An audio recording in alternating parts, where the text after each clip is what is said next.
आप सभी का स्वागत है रियाज सर क्लास में। आज हम देखने वाले हैं कक्षा 10वीं गणित अध्याय 2 चरों का रैखिक समीकरण हिंदी माध्यम SCERT CG।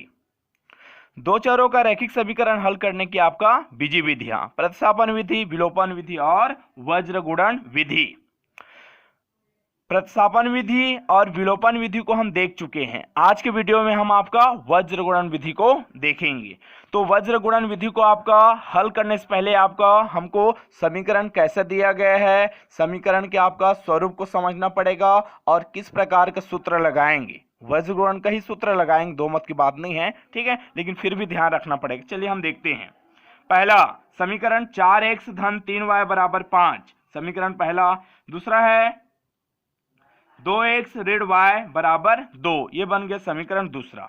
तो यहां देखिए आपका समीकरण का जो आपका बायां पक्ष है, बराबर की इस पर जो बायां पक्ष है लेफ्ट हैंड साइड, उसमें दो चर है x और y। समीकरण दूसरा का भी आपको दो चर है x और y। तो इस तरह आपका लेफ्ट हैंड साइड में दो चर हैं x और y, बराबर की उस पर क्या है अचर 5 और 2। तो यदि हमको समीकरण इस प्रकार दिया गया है कि बराबर के उस पार लेफ्ट हैंड साइड में दो आपका चर हैं x और y, और ये क्या है आपका ये अचर है जिसका मान नहीं बदलता, अचर जिसका मान बदलता है, x और y का मान आपका भिन्न भिन्न हो सकता है, ठीक है।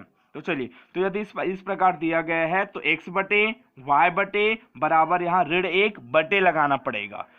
यदि दोनों x और y बराबर के उस पार दिए गए हों और यहाँ कोई अचर हो, तब हम क्या करेंगे, यहाँ ऋण 1 लगाएंगे, ठीक है। और देखिए अगर उसी समीकरण में हम 5 और 2 को पक्षांतर कर दे, 5 यहाँ धन में तो वहां जाकर वही समीकरण है पहला वाला ही, 5 यहाँ धन वाला पक्षांतर करेंगे तो ऋण वाला, 2 यहाँ धन वाला पक्षांतर करेंगे तो ऋण वाला, ठीक है। तो इस तरह देखिए समीकरण का स्वरूप बदल गया, क्या बन गया 4x धन 3y ऋण 5 बराबर 0 और 2x ऋण y ऋण 2 बराबर कितना आपका 0। तो समीकरण आपका जो पहला दिया गया था जस्ट ये ऊपर वाला और ये वाला, दोनों में अंतर ये है कि बराबर के उस पार राइट हैंड साइड में 5 और 2 है, लेकिन इस बार जैसे हम इसको आप क्या किए पक्षांतर किए तो उस पर क्या हो गया आपका 0 0 हो गया। तो यदि आप 0 0 लेकर हल करेंगे, यदि आप क्या करेंगे 0 0 लेकर हल करेंगे, तो हम सबको आपको भी ध्यान रखना पड़ेगा आपका x बटे बराबर y बटे बराबर यहां एक का जो मान होगा वो धनात्मक में ही लेना है। क्या लेना है, धनात्मक में। कब, यदि आप बराबर में यहां 0 रखते हैं ना, तब यहां एक धनात्मक में लेना पड़ेगा, ठीक है। यदि आप 0 नहीं रखते तो यहां ऋण 1 लेना पड़ेगा, ठीक है। तो आप सभी आपका समझ गए कब आपका ऋण 1 लेना है, जब 0 ना हो। कब आपका 1 लेना है, जब 0 हो तभी हम क्या करेंगे 1 लेंगे। तो चलिए आपका हम ये पहला वाले को आपका क्या करेंगे, पहला और दूसरा दोनों को आपका हल करके देखते हैं। चलिए अब हम देखते हैं आपका पहले समीकरण को, ठीक है। लिखेंगे हल दिया है दो चरों का रैखिक समीकरण, ठीक है। 4x धन 3y बराबर 5, समीकरण पहला बन गया, और 2x ऋण y बराबर 2, समीकरण दूसरा। दिए गए समीकरण की तुलना हम a1x धन b1y बराबर c1 और a2x धन b2y बराबर c2 से करेंगे, ठीक है। तो यहां देखिए x का गुणांक कितना है, यहाँ a1, और यहां दूसरे समीकरण में गुणांक क्या है x का a2, y का गुणांक क्या है पहले समीकरण में b1 और यहाँ y का गुणांक b2। गुणांक मतलब y में किसका गुणा अंक हो रहा है, ठीक है, किस गिनती का गुणा हो रहा है यहां पर मिलेगा। वैसे यहां लास्ट वाला बराबर के उस पार c1 और c2। तो चलिए यहां देखेंगे और मान प्राप्त करेंगे a1 a2 b1 b2 c1 c2 का।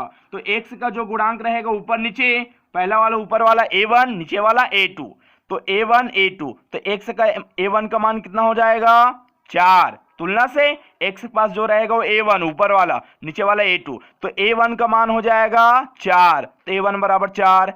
a2 का मान कितना हो जाएगा आपका 2, तो a2 का मान हो जाएगा 2।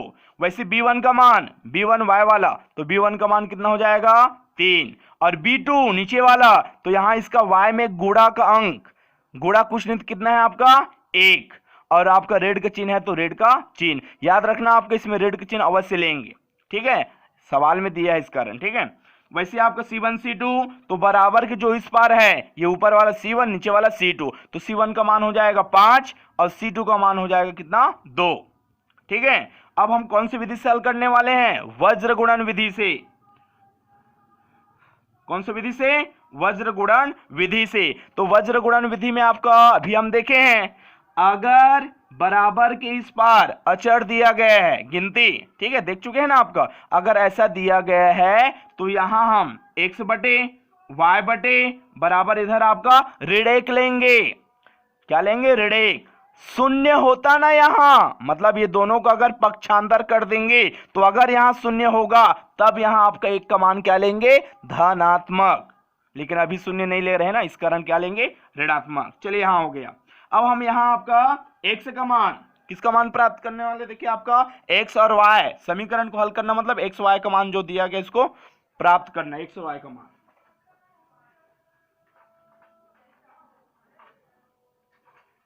ठीक है, चलिए आपका देखते हैं फिर x वाले के लिए देखना है, किसके लिए, x वाले के लिए। तो x का जो गुणांक है, ठीक है x वाले के लिए, तो इसको हमको क्या करना है, छिपा देना है। अब जो बच गया, क्या क्या बच गया, b1 b2, उस बार c1 c2, इसको क्या करना है, लिखना है। x का गुणांक छिप गया, क्या मिल गया उस तरह, b1 b2, तो लिखेंगे b1 b2 और जस्ट बगल में c1 c2। ठीक है, इनका क्रॉस गुणा होगा, ठीक है तिरछा, ऊपर का गुणा नीचे में, नीचे का गुणा ऊपर में।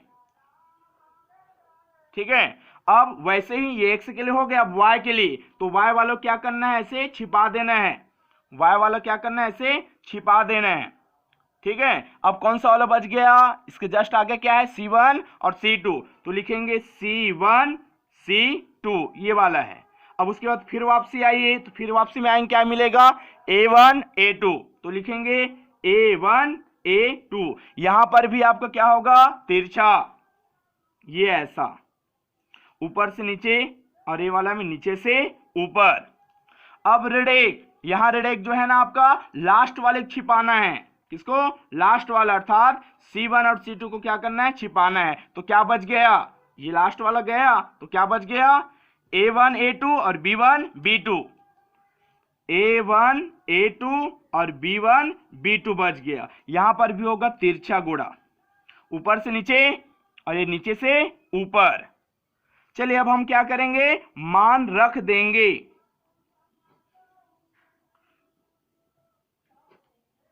तो चलिए b1 b2 का मान बताइए, b1 b2, यहां b1 b2 का मान ऊपर में 3 नीचे में ऋण 1, 3 और नीचे में ऋण 1। c1 c2 का मान, c1 c2 का 5 और 2, 5 और ये 2, इसका जैसे क्रॉस हुआ था तिरछा, वैसे यहां तिरछा, ये वैसे यहां c1 c2, तो वहां c1 c2 कितना है, 5 और 2। a1 a2 कितना है, 4 और 2, तो 4 2 हो जाएगा। a1 a2, फिर से a1 a2, 4 और 2। b1 b2 का मान कितना है, 3 ऋण 1। यहां पर भी क्रॉस होगा, तिरछा गुणा, ये इसका गुणा इसमें, वैसे यहां तिरछा और इसका तिरछा, तो x बटे, अब तिरछा गुणा करेंगे, 3 का गुणा किसमें हो रहा है, मतलब होने वाला है 2 में, तो 3 गुणित 2, एक बार गुणा हो जाने के बाद, जैसे इसका गुणा इसमें कर दिए ना, तो एक बार गुणा हो जाने के बाद सूत्र में ऋण लगाना है, ठीक है ऋण। अब उसके बाद इसका गुणा तो हो गया ना 3 2 का, अब किसका होगा, ऋण 1 का गुणा 5 में, तो यहां लिखेंगे ऋण 1 का गुणा, कोष्टक लगाना पड़ेगा, यहां ऋण का चिन्ह है ना, तो इसको कोष्टक में, ऋण 1 का गुणा किसमें होगा, 5 में। वैसे ही आगे बढ़ेंगे, इसमें 5 का गुणा किसमें होगा, 2 में, तो 5 गुणित 2, ऋण 2 का गुणा 4 में, 2 गुणित 4, ऋण 1 का ऋण 1। ठीक है, अब यहां पर भी 4 का गुणा किसमें होगा, ऋण 1 में, तिरछा गुणा कर रहे हैं, 4 का गुणा ऋण 1 में, फिर 1 का गुणा हो जाने के बाद ऐसा एक बार तिरछा गुणा कर लेंगे, फिर क्या करेंगे, घटाएंगे ऋण चिन्ह, फिर यहां 2 का गुणा 3 में, 2 गुणित 3। चलिए इसको हल करेंगे, फिर x बटे गुणा करेंगे, 3 गुणा 2, 3 दूनी 6, ये ऋण है, ये भी ऋण है, यहाँ गुणा का चिन्ह है आपका। चलिए एक बार आगे बढ़ लेते हैं। ऋण का ऋण, ये ऋण का ऋण, ये दोनों गुणा करिए, 5 एकम 5, ये कुछ नहीं तो धन में और ये ऋण में, धन और ऋण ऋण, तो हो जाएगा ऋण 5। y बटे यहाँ गुणा 5 दूनी 10, ऋण 4 दूनी 8, ऋण 1 का ऋण 1 बटे 4 का गुणा ऋण 1 में करेंगे, 4 एकम 4, कुछ नहीं तो ये धन में, धन और ऋण ऋण, तो ऋण 4 मिल गया। बगल ऋण का ऋण, 2 तिया 6, ठीक है। अब देखिए x का x, 6 का 6, यदि कोष्टक, ये कि कोष्टक है ना, कोष्टक के बाहर अगर ऋण का चिन्ह हो तो अंदर चिन्ह क्या हो जाते हैं, बदल जाते हैं। ऋण वाला है तो ऋण का क्या हो जाएगा, धन, बराबर y बटे 10 ऋण 8, 10 में 8 कम करेंगे कितना हो जाएगा, 10 में 8 कम करेंगे तो 2, बड़ी गिनती का चिन्ह, 10 बड़ी गिनती है, कुछ नहीं धन लगा, मतलब यहां पर भी धन लग जाएगा।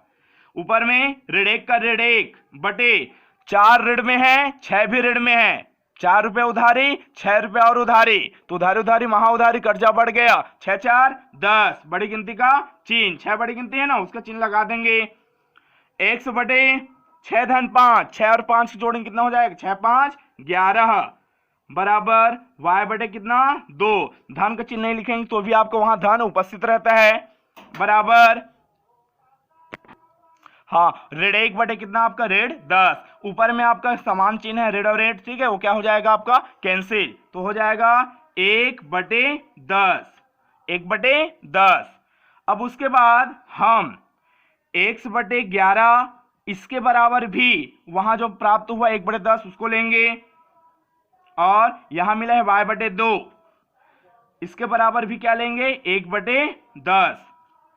चलिए अब हमको ज्ञात करना है x का मान, तो x का मान ज्ञात करेंगे, 1 बटे 10 का 1 बटे 10, 11 का हो रहा है भाग, 11 का क्या हो रहा है भाग, तो वहां जाकर क्या हो जाएगा, पक्षांतर करने पर 11 का यहां भाग हो रहा है तो वहां जाकर क्या हो जाएगा, गुणा, तो x बराबर 11 गुणित 1, 11 एकम 11 बटे 10 का 10।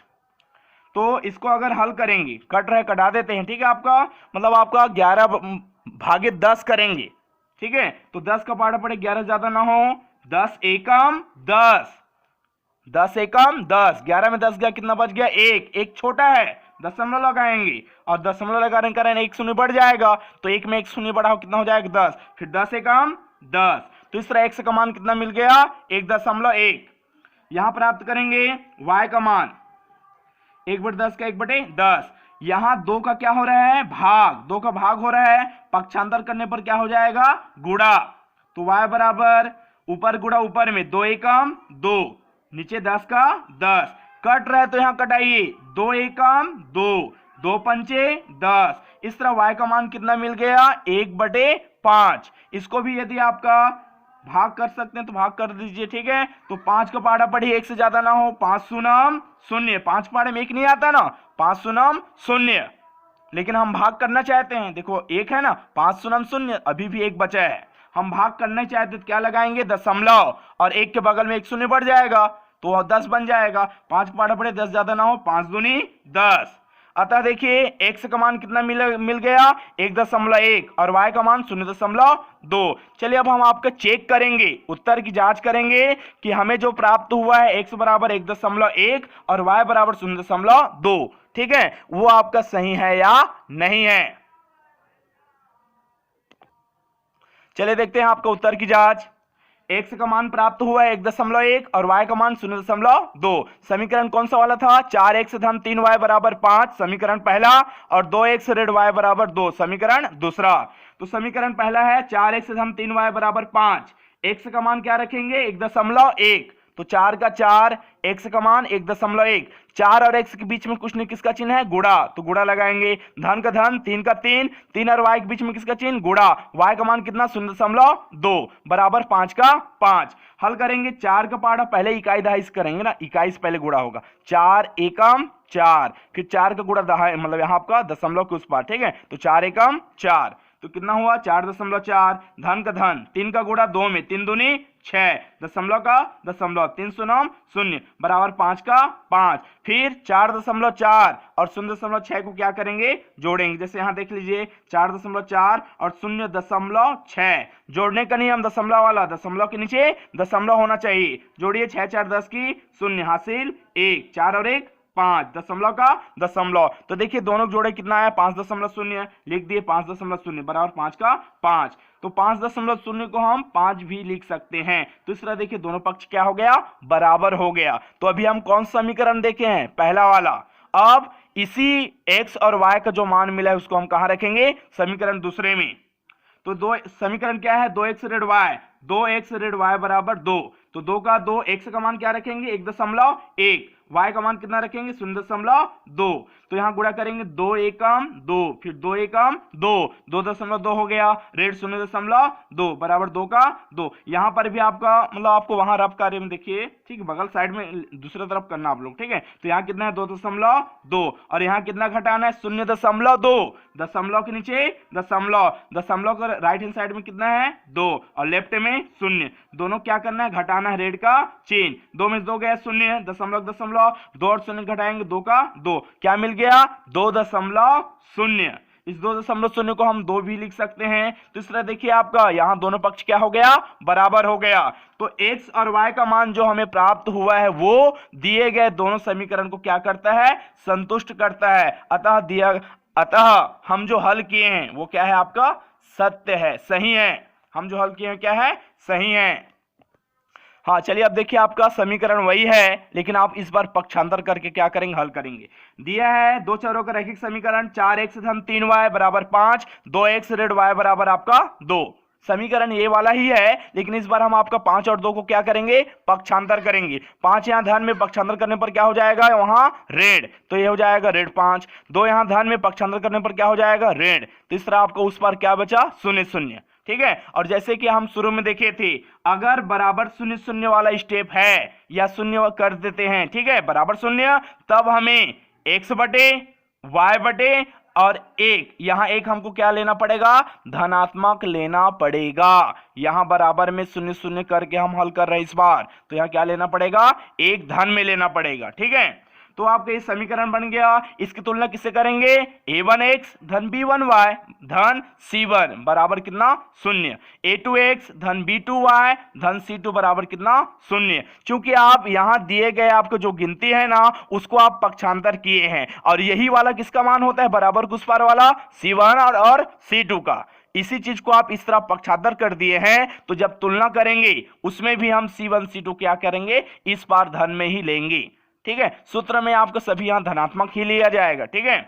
तो इसकी तुलना हम इससे करेंगे तो a1 b1 c1 ऊपर का गुणांक a1 का मान क्या हो जाएगा 4, b1 का मान 3 और c1 का मान कितना हो जाएगा ऋण 5। वैसे नीचे आपका a2 का मान 2, b1 का मान ऋण 1 और c1 का मान कितना हो जाएगा ऋण 2। वज्र गुणन विधि से हम जान गए हैं बराबर उस पर 0 0 है, इस कारण 1 को धनात्मक लेंगे। सूत्र है x बटे y बटे 1 बटे x का अगर मान ज्ञात करना है, ठीक है, किसका x के लिए, तो x वाले को छिपा देना है। तो क्या मिल गया b1 b2, ये लिखा गया b1 b2, उधर आपका c1 c2, इधर लिखा गया c1 c2। फिर इसका क्रॉस करना है तिरछा, ये x के लिए हुआ। y वाले के लिए दबा दीजिए तो y के जस्ट बगल में क्या है c1 और c2, इसको हम पहले लिखेंगे c1 और c2, ये c1 c2 लिखा गया। उसके बाद फिर से वापसी आएंगे तो क्या है a1 और a2 लिखा जाएगा, a1 और a2। तो y के लिए हो गया। लास्ट वाले के लिए आपका c1 c2 हमको क्या करेंगे आपका छिपा देंगे। तो अब क्या मिल गया a1 a2 b1 b2, तो यहां लिखा गया a1 a2 b1 b2, ठीक है आपका। तो चलिए आपका हम आपका आगे तिरछा गुणा करेंगे।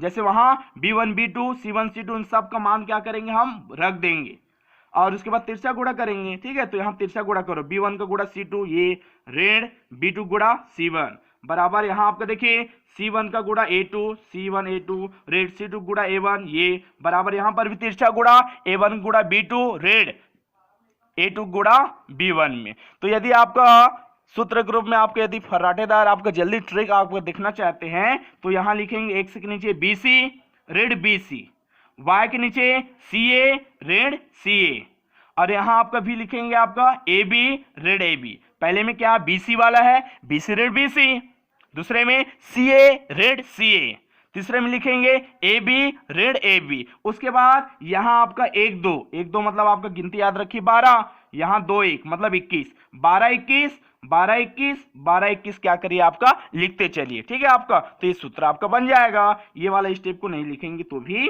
चल जाएगा, ठीक है। 12 21 12 21 12 21 12 21, ठीक है। चलिए अब उसके बाद आपका B1 C2 का मान रखते जाइए, B1 और C2। तो B1 का मान 3, C2 का मान ऋण 2, हाँ, फिर दोनों के बीच में ऋण का चिन्ह घटाएंगे। B2 C1, B2 का मान ऋण 1 और C1 का मान कितना ऋण 5 रखते गए हैं। तो इस तरह आपका हम A1 B1 जितना भी मान दिया जाएगा उन सबको क्या करेंगे रखते जाएंगे। उसके बाद आपका हल करेंगे, जिस प्रकार आपका इसके जस्ट पहले में हम हल किए ना, ठीक उसी प्रकार आपको इसको हल करते जाएंगे। हल करने के बाद यहां आपको पूरा हल कर दिया गया है। हल करने के बाद आपका यहां x का मान मिला 1.1 और y का मान 0.2, और ये जो मान मिला है ठीक इसके पहले जो आपका हम हल किए ना x और y का मान वही प्राप्त हुआ था। क्योंकि समीकरण तो एक ही था, एक में आपका बिना पक्षांतर किए हल किए हैं, और अभी के प्रश्न में हम क्या किए हैं, जो बराबर के उस पार था राइट हैंड साइड में उसको पक्षांतर कर क्या किए हल किए हैं। समीकरण वही था तो हल भी क्या होगा आपका दोनों का समान ही आएगा, और आया भी x बराबर 1.1 और y बराबर कितना 0.2, ठीक है।